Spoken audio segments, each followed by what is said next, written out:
What's so funny about truth, justice, and the American way? That's the question Superman once asked in Action Comics number 775. The story was a response to the growing popularity of a series called The Authority, which had a group of superheroes who were willing to kill at the first sign of trouble and basically made lots and lots of morally questionable decisions. The story was a rejection of the Authority's ethics and principles and a reinforcement of Superman's. It was about being a good person, trying to help people, and how maiming and killing are, in fact, wrong. You know, there are people out there who don't like Superman, which is fine. You're entitled to your opinion. The problem is that some of these arguments about why they don't like him are crap. They say he's too powerful. They say he's too goody-goody. They say if someone had that kind of power, they'd be an evil asshole, or various other ridiculous assertions like that. But you know what? Screw that! He's Superman! He's the embodiment of how a superhero should be. Kind, compassionate, and able to take down his enemies without killing them.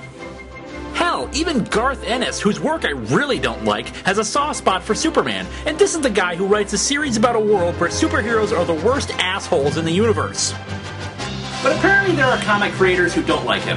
For example, Chuck Austin did a run on Action Comics and was outspoken in his belief that Superman should kill and be a jerk. But we're not talking about that annoying run today. No, we're talking about a stupid book that is so not Superman that I feel uncomfortable even saying its name. As such, let's dig into Superman at Earth's End. I'm not going to spend a lot of time on the cover for this one, since this is one of those prestige format books that's bound like a small trade paperback. I'm not even sure how to describe what we're looking at here. It looks like some sort of muscle-bound Santa Claus wearing Superman's logo while carrying... hell, I don't even know what it is. It can't be a gun, since it's far too ridiculous to be a gun. Random wires hanging around it, multiple chain gun barrels, and bullet clips just hanging loosely from it. It looks more like a parody of a gun than a real gun. On the title page, we get an introductory text. September 26, 2102. It is 150 years on Earth. The Man of Steel has seen civilization twice destroyed. Damn you, global warming! Was once not enough for you! Under the shadow of polluted skies, his powers ebbed, and he forgot even his own name. Since when have Superman's memories been tied to yellow sunlight? Finally, he was rescued by the Youth Commandi and the Biomech Sevens, a race of biological machines programmed to find the true cause of the apocalypse. Oh great, this is a sequel to something. Commandi, The Last Boy on Earth, was a series Jack Kirby produced in 1972. It was set in the 26th century when humanity had been all but destroyed in The Great Disaster, and Commandi was one of the remaining humans on the planet. Taking a cue from Planet of the Apes, the world was populated with highly intelligent anthropomorphic animals who persecuted humans. A cute little concept, to be sure. So it's 1993, tastes have changed, so what do we do with the concept? We give it to Tom Veitch, who says this. You know, that Commandi concept was good, but you know what would have made it better? If it was set in the 22nd century instead of the 26th, and Commandi's not a caveman, but instead wearing a leather jacket and traveling around with huge guns, and we'll call it Commandi at Earth's End. That's what the comic reading public wants. So there you have it, folks, an unnecessary, unwanted sequel to an already unnecessary, unwanted Elseworld story.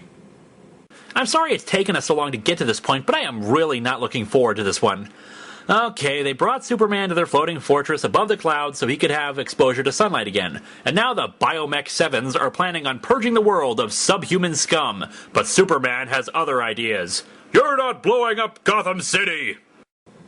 Wait a second, these Biomechs plan to exterminate living beings, and all Superman cares about is Gotham City? And these guys must be the Biomechs. Who the hell designed these people? They have chicken heads and ears like those robots from Chobits. Ladies and gentlemen, the restorers of the human race. The leader of the Biomechs, Ben Boxer, tells Superman that he scheduled it for demolition due to it no longer being viable for the new civilization of humanity. Super Santa Claus launches himself at Ben and they, wrestle or something. It's not entirely clear. A year in the bright light of Sky City has restored Superman to full strength. He feels energized and alive. But Ben Boxer is a Biomech 7, the most powerful synthetic man ever built. Yes, because his builders designed him around a chicken, the most powerful animal on the planet. Gotham is infested with freaks and muties, my friend. My friend that just tackled me through a wall. It's a cell hole of genetic corruption. And you're going to just wipe it out with your big guns, right? Yeah, these guns, the Hulkster's guns. We're going to nuke it and forget it. Well, wait a second, nuke it? I thought you people were trying to rebuild civilization. The mission of the biomechs is to cleanse the Earth for the new generation of mankind. Because there's nothing that mankind needs more than radiation. Foolish old man, your refusal to kill got you nowhere in 1999. Where do you think it will get you now, in a world ruled by death? Yeah, remember when Superman failed us in 1999 by not killing anything? Boy, those days sucked. The Earth of 2102 is ruled by weapons, friend. That's reality. Reality is, you are an android. I am a man! I am a man! Sweet merciful crap! Superman just punched that android's guts out! Let this be a lesson, kids. When debating, solve your disagreement not with words, but by screaming, I am a man! And punching them in the guts. Allow me to demonstrate. I am a man! Yes, even if you're a woman, you should shout that you are a man. Otherwise, it doesn't work. Get this, after Superman has done his guts punch, he's suddenly a lot more coherent. Ben, I know you mean well. You're only doing what your creators programmed you to do. Dude, he's holding his own robot intestines in his arms! Superman gave his soul-stirring speech. Then he left. Much like the reader does after reading that quote-unquote soul-stirring speech. Superman flies around and contemplates whether weapons truly are the way to rebuild civilization. And so Superman flies down to the ruins of Gotham and, hey, wait a second, didn't Ben Boxer say the place wasn't viable for their new civilization? Despite 2 apocalypses, the place looks like it's in pretty good shape. Sure, the architecture isn't all that futuristic, but are you seriously telling me that they're gonna plow over the whole thing? Gotham was part of a civilization that lifted itself mightily out of the age of stone and iron. The greatest civilization in the history of mankind. Wait, what the hell? Look, I admit that I have a biased view of the USA as awesome and possibly the greatest civilization in history, but when the hell did America lift itself mightily out of the age of stone and iron? Did Clark Kent flunk history when he was younger?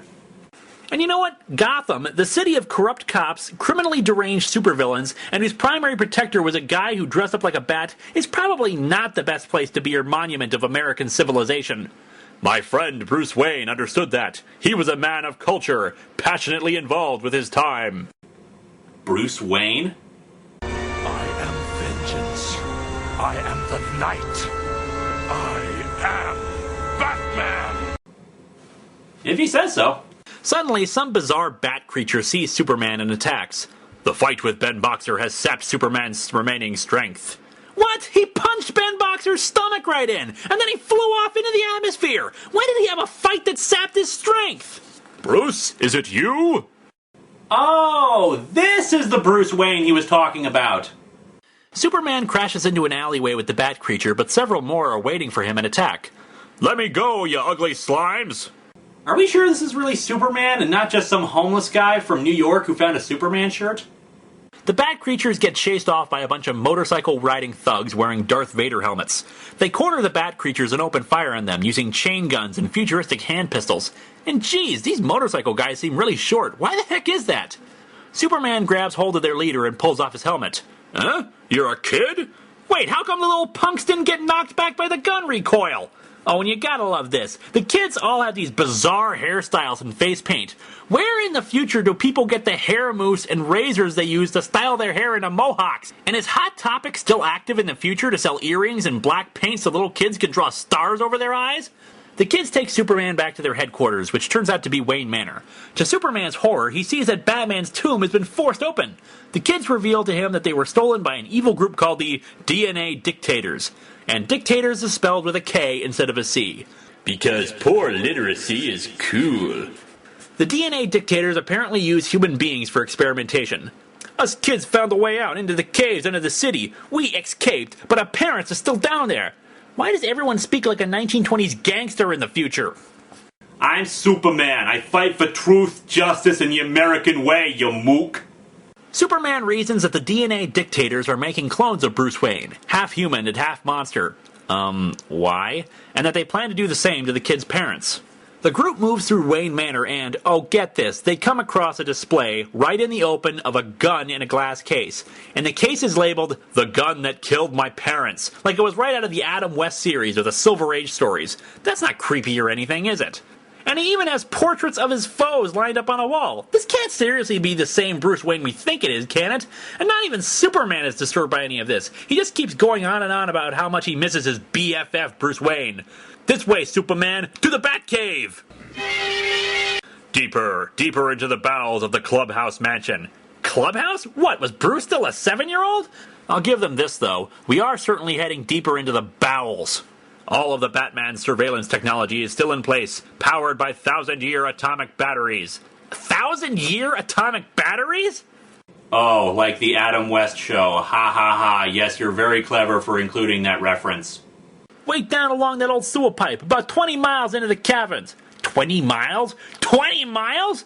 Go left at the next fork, Superman, then straight for about 10 miles. Another 10 miles? When did Batman find time to dig 30 miles worth of Batcave? Is all of Gotham City under one gigantic hole? They find some bats and Superman comments, "Yes, the creatures that attacked me from the rooftop. Those dictator people mixed Bruce's DNA with one of these." Yeah, they're making real Batman. Yeah, we established that literally 2 pages ago! Ugh, more walking on the next page. I cannot believe I'm even reading this crap. Did I die at some point and my eyes just haven't caught up with me? They finally arrive at the bunker where the kids escaped. Superman forces the door open, but notices that the strength he regained during a year in the clear sunlight high above Earth's polluted skies continues to fade. A year? He spent a year above the polluted skies and his batteries are going out already? But wait, let's talk about the polluted skies for a second. The artist really failed on this point. Only a few pages ago we could see the skies, both from space and from the ground. What pollution are they talking about? The clouds look fine, and if the sky was as covered as they claimed it to be, we shouldn't see that huge moon in the background! Did no one actually edit this book? Well, I checked. While it does lift off various titles, including an executive editor and a managing editor and all that, there isn't a credit for an actual editor for the book. Yeah, no one proofread this. I'm sorry that I keep pulling away from the book itself, but I'm not even halfway through this, and there are just so many damn mistakes here. I feel like I'm gonna collapse. But I have strength enough. For now. Okay, they get into the bunker. The narration explains that the bunker networks were set up after the first apocalypse, but doesn't tell us what the apocalypse actually was. The second apocalypse was a deadly disease that wiped out most of Earth's population, and the remaining people sought refuge in the bunkers. But to Superman's horror, someone has turned the Gotham City bunker into a diseased version of hell! Because a regular version of hell is just so pleasant. The DNA dictators have giant robots at their command. They order the harvesters to collect 6 fresh specimens. Males only, please. Grind them very fine. Why only males? You know, come to think of it, there's an astonishing lack of women in this comic. Sure, some of the kids in the biker gang are girls, but I only see them in a larger group shot. The leader of the kids sees his father, who kind of looks like a mixture of the Hulk and the Jolly Green Giant. His father has mutated to the point where he's only rage and confusion now, and attacks the boy. Superman defends him and comments, "I think your real father left that rotting sack of tumors long ago." Yeah, look who's talking, Tumor Man. One of the robots grabs Superman, but he musters his strength and breaks free. The dictators recognize Superman and order the robots to grab him. Superman exposits that if his heat vision was working, he could take the robot down easily. As such, one of the kids tosses Superman a gun and he uses it to blast the robot. The group escapes from the bunker. By the way, where did these kids get those guns in the first place? And go back to the Batcave. Superman recovers his senses and ponders the unspeakable madness he's found at Earth's End. You know, why the heck do they call this Earth's End? Clearly the Earth is still around. Yeah, the various civilizations have ended, but that's not the Earth. And you know what? As far as the end of the world goes, it's been pretty lame so far. Mutant bat creatures, 10-year-olds with guns and motorcycles. And it's not just this comic, it's a constant problem in these kinds of stories. Why is it that the end of the world is just so dull? Anyway, Superman says he's only at half strength and he doesn't think he'll be able to survive another pounding. One of the kids suggests that he uses this gun and holy crap! That gun is huge! And not just regular huge, this is like peering into the darkest nightmares of Rob Liefeld and twisting that nightmare into a gun huge! The Expunger, a weapon captured by Batman in his final case. Why the hell would Bruce put that thing in there? Oh wait. On his deathbed, Bruce Wayne spoke these last words. "One day the world will be free of guns, or the world will be no more." Then who the heck put that thing in the cave? I don't think Dick Grayson would exactly feel it best to honor his mentor by putting a huge-ass gun in his cave. Anyway, Superman says the kids wouldn't survive a day without weapons, but he's never needed one before. When one of the kids comments that he used a gun earlier, Superman responds that they were robots. I do not kill. You kids, though, feel free to kill with your guns as much as you want. The group arrives at Wayne Laboratories, where Superman once again thinks it's monstrous that they've perverted Bruce's stuff. For the love of Heidegger, why didn't you just marry Bruce instead of Lois? He charges in, but get this, there are Nazi mutant guards protecting it. So the mutants attack Supes and... Hey, wait a second, who is that giving them commands? No, it can't be. Anyway, the little kids try to help Superman, and more orders are given off by the... Wait. No way can it be that. Superman calls out for them to stop killing the children, and the... Oh my god. Is it? Can it be? My god, Adolf Hitler! 2 of you! My god, what new spore of madness have they unleashed upon the world this time? Hey, wait a second. It's Superman fighting twin clones of Hitler in the future. This comic is starting to get awesome! Ja, Superman, 2 of us, created by Wayne Laboratories from a lock of der Führer's hair. Who the hell thought that was a good idea? Hey, Steve, you want to clone Hitler? Nah. Hey, I've got an idea. Why don't we make 2 of them? Seriously, the Jackal's cloning plans made more sense than this. All these years, the world thought you committed suicide, that the Allies finished off your schemes for world domination. Superman, they did. Didn't you just hear him? They're clones of Hitler. America's so-called victory in World War II was an illusion. The power of the Third Reich is forever. Yeah, just keep telling yourself that, Mr. Hotsy-Totsy Nazi. Hitler once says that Superman can join them, and together they can rule the world, and blah, blah, blah. I see I have only one choice left. Punch them like you did during the golden age of comics? To the Batcave. Screw you, Super Santa! Back in the Batcave, Superman... Oh, no. In the Batcave, there is a gun. A very powerful gun. No, you cannot be serious. There is also a man, a very powerful man, making the most critical decision of his life. No, wrong, no! Ben Boxer was right. It is time to face reality. It's time for Superman to finish World War II. You have got to be effing kidding me. I can believe in ludicrous things. I can believe that a man can fly. I can believe a guy dresses up like a bat to scare criminals. I can believe a woman was born from clay and then become the spirit of truth. But I cannot believe that Superman would carry around a huge freaking chain gun! When has Superman ever needed a gun? That doesn't count! Superman... You know what? I'm not even going to call him Superman. Bearded idiot flies off with the remaining kids to fight the mutant hordes of the twin Hitlers. Okay, you evil despots, I'll say it once. I'm coming in to get Bruce Wayne's mortal remains. Oh, and end World War II or something. Oh, and help the kids. But the primary mission objective is Bruce Wayne's desiccated, decaying corpse. Bearded idiot fires on the mutant hordes. This is for all the boys who died on the beaches of Normandy. And, all the other soldiers who died in World War II. My Führer, you promised he wouldn't shoot back. Mein Führer! I can walk! I can walk away from this comic and away from this nonsense!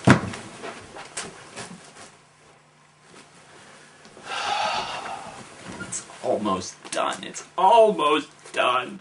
Once past the outer perimeter of human lion mutants, Bearded Idiot must deal with the Hitler's new Gestapo, cloned from the bones of elite Nazi stormtroopers.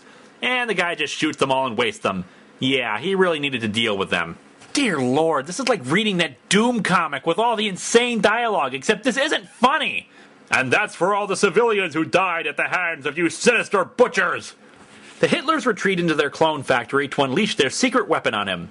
In the center of the huge lab, raw meat rises on conveyors out of the underground bunkers to feed the satanic mills of the Nazis' undying dream of world domination. Yes, the atrocities of World War II never ended. Yes, they did! I hate this comic! I hate it! I hate it! Anti-life justifies my hate! Anti-life justifies my hate! They confront the Hitlers. You're exactly like him, aren't you? You really are Hitler. Of course! Don't you know anything about science? Well, if he doesn't know anything about history... Like all good geniuses, the masters couldn't resist an experiment. Yeah, Stephen Hawking's got an obsessive-compulsive disorder, I'm sure. Afterward, they were sorry they cloned us. They wanted to destroy us, but we destroyed them. Why? Why make clones of Hitler? I heard you were crazy. I didn't think you were stupid. Just to add to this insanity, they're standing in front of tubes with labels for other people they apparently cloned, including John F. Kennedy, Albert Einstein, Lex Luthor, seriously? And Elvis Presley. Why didn't they just stick with the good guys? Why clone Hitler? The Hitlers unleash their greatest weapon. It's a mutated Batman clone. Clark, is that you? I can't believe you're still alive. Bruce? Finally, Bruce, we can get married like we always wanted. The reincarnated Batman has the physical power of 100 Bruce Waynes. You know, that's pretty impressive. Except when you consider that Superman has been able to juggle planets in the past. I sense no pulse, no heartbeat. You aren't him. You're imprinted with his memories, but you aren't even alive. Whereas I am a man! Wait, what? So, Bearded Idiot knocks down not Batman with a single gooey punch. You, Hitler! And you, other Hitler! This world, ruled by weapons of death, is your world. You created this hell. No, I'm pretty sure the creative team did that on their own. I understand now. The nations had to defend themselves. They had to build engines of destruction in order to stop you. Once the arms race started, it never stopped. More and more deadly weapons, more hatred, more killing, all because of you! Yes, because there was absolutely no warfare or weapons until the Nazis came along. Read a book, you dumbass! Bearded Idiot, having lost his invulnerability, takes several bullets, yet somehow still has the strength to lift his stupid gun. Jeez, even when the thing shoots, it doesn't look impressive at all. If you're gonna have a huge-ass weapon like that, at least have the decency to make it look cool.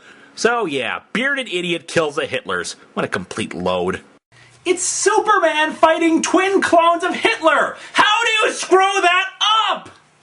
So, Bearded Idiot recovers the coffin of Batman, who looks to be in pretty good shape despite being dead for 100 years, although why he's grinning like that is anyone's guess. The remaining kids run out of the lab, which is now on fire for some reason. Bearded Idiot, while suffering from hundreds of bullet wounds, carries off the corpse so he can cremate him, so this can never happen again.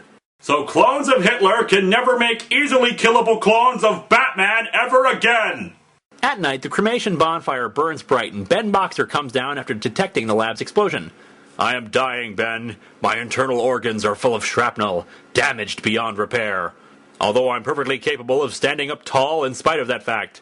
Ben Boxer offers to turn him into a biomech to save his life, but Bearded Idiot refuses. He decides that he's going to die with Batman's corpse in his hands and burn along with him. And so, to some melodramatic, unnecessary narration, Bearded Idiot walks into the fire and burns to death. A kid tosses his gun into the fire, proclaiming, "If it wasn't for guns, Superman would still be alive!" Then, in sacrificing what he believed in most, Superman has showed us all there's a power that will rule the Earth long after the last weapon turns to rust. The power of human courage. Bullcrap! You can't have an anti-gun message when you clearly use guns to solve your problem! It just doesn't work! I don't have to tell you that this comic sucks! This is not Superman! Superman is kind and decent. Superman saved the world from the anti-god Mageddon. Superman beat Solaris the Tyrant's son, and Brainiac, and yes, even Hitler in the Golden Age. Superman always followed his principles, even when the world told him not to. Superman even gave his life to save others, in regular continuity and in his excellent All-Star series. But this? I don't even know how to describe this mindless aberration, whose only means of expression are wanton violence and destruction. Well said. This comic deserves to burn. This is a job for Superman, but since he's clearly not here, I'll have to do it myself.